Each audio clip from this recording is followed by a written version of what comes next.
Okay. So I want everyone to imagine a tiny dark spot in your vision. Kind of what happens when you stare at the sun or a light for too long. And eventually this mysterious spot of darkness slowly widens, crawling across your eyeball, separating and transforming into edgy zigzag lines that bounce across your vision uncontrollably, back and forth, back and forth, back and forth. This is what happens to my twin sister when she is about to get a migraine. Once she starts seeing this splotchy darkness, otherwise known as an aura, everything she is doing must be stopped. Within about 10 to 15 minutes of this, my sister's hands, tongue, and feet are paralyzed. She can no longer produce words, she can no longer move. Her doctors describe it as the closest thing to a stroke anyone can experience without actually having one. This is what my sister goes through 1 to 5 times a week. This is what my sister has been going through since the age of 6 years old. Finally, once paralyzed, the head pain begins. Most migraine sufferers say that the head pain is indescribable, but with 12 years of weekly experience, my sister believes to have painted a perfect picture for non-migraine sufferers. This is how she described it to me. I want everyone to imagine those fire pokers, you know, the things that everyone has near their fireplaces. All right, we'll stick that fire poker into a blazing hot fire for a couple seconds, and when the metal tip is nice and glowing at the end, she says to insert that into your temple and drag it across your forehead horizontally. This pain lasts guaranteed for 30 minutes, up to 5 to 6 hours. My sister constantly stresses about it, and the dread of having a migraine has begun to take over her life and all the other migraine sufferers across the world.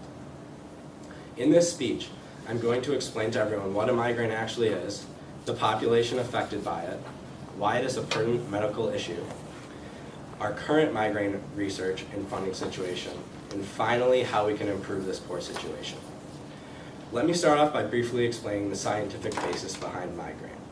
A migraine is a genetically inherited neurological disorder that is manifested by hyperexcitement of neurons in specific areas of the brain. When a migraine is triggered, there is an activation of pain fibers around the tissue that surrounds the outside of the brain. This is what causes all of the head pain. There are 15 different genetic mutations that cause people to suffer from migraines. Unfortunately, we do not actually know what happens in the brain to start a migraine. However, most people have certain triggers that will trigger their migraines. Some examples of triggers are natural hormonal fluctuations, abrupt weather change, bright lights, certain smells, foods, lack of sleep, or high stress. Most triggers can be extremely random, and migraine sufferers often discover new triggers all the time. Some of my sister's triggers include hot dogs, soy sauce, avocados, slushies, and barometric pressure change. Other symptoms associated with migraines include nausea, vomiting, diarrhea, fatigue, and extreme sensitivity to light and sound, which is why most sufferers try to stay in a dark and quiet room when experiencing a migraine. So now that I've explained what a migraine is, I'm sure that some of you are saying to yourselves, I don't get migraines, and I don't know too many people that get them, so why should I care about this? Unfortunately, a lot more people in the US suffer from migraines than most people, including me, would think. Migraines affect 36 million Americans. This means that 1 in 4 households in the US has a member that suffers from migraines. And to go along with everyone else's comparisons, this means that the migraine sufferers in the US could fill the big house to max capacity about 315 times. So yes, there are a lot of people in the US that suffer from migraines. In addition, after filling out my questionnaire, I discovered that only 2 people in the entire class did not know someone who suffered from migraines. And the 16 people who did reveal that they knew of a migraine sufferer all indicated the harsh severity of that sufferer, and the majority of the responses included a negative adjective describing the poor sufferer's experience. So clearly, some of you are aware of the devastation migraines cause.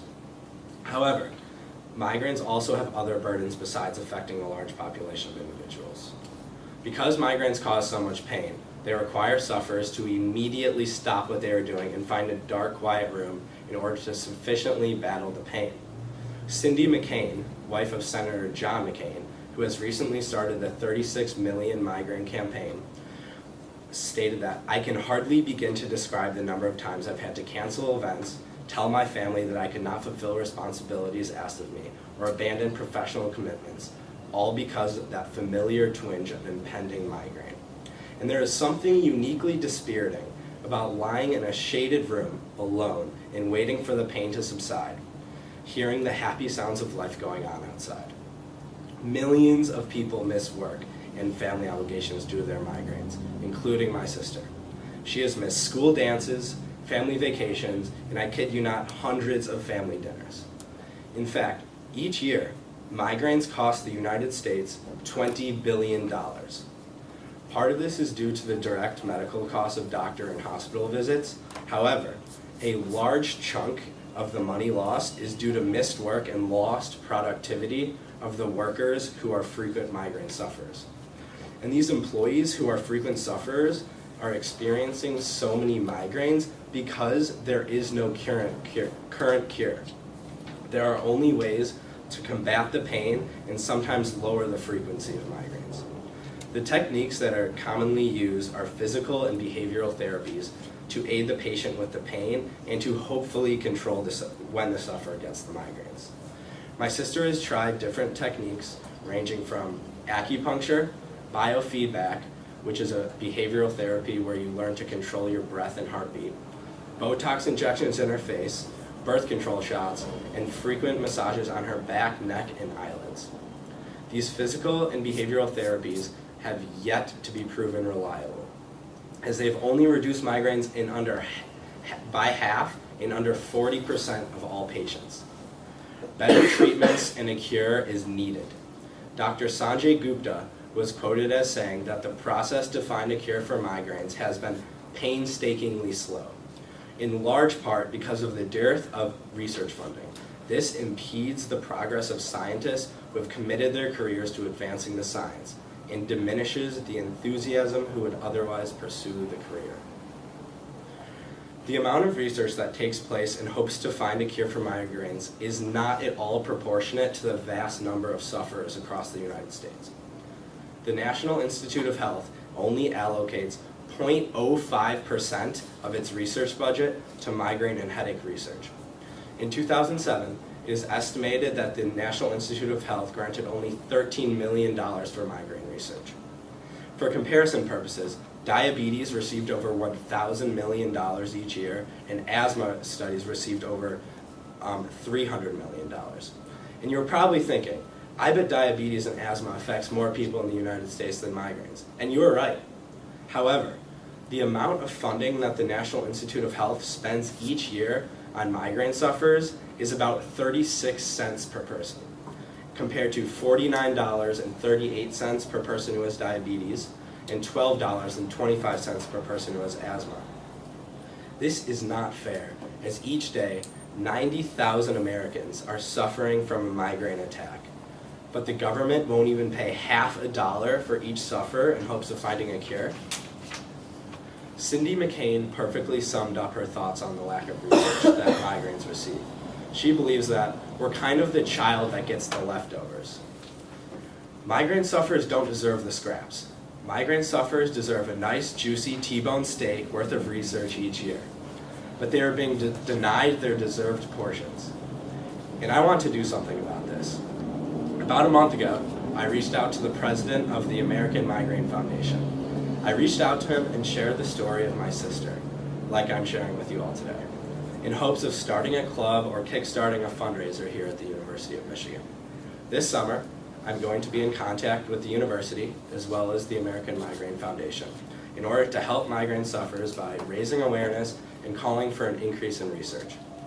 I'm doing something to help the cause, to help my sister, to help the 36 million migraine sufferers in the United States.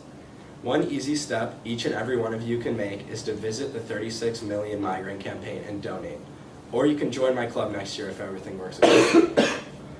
Finding a cure to migraines would not only provide an end to my sister's suffering, but more importantly, an end to the millions of individuals that are alone in a dark room right now, either huddled over a trash can puking, or wincing and squirming in their bed.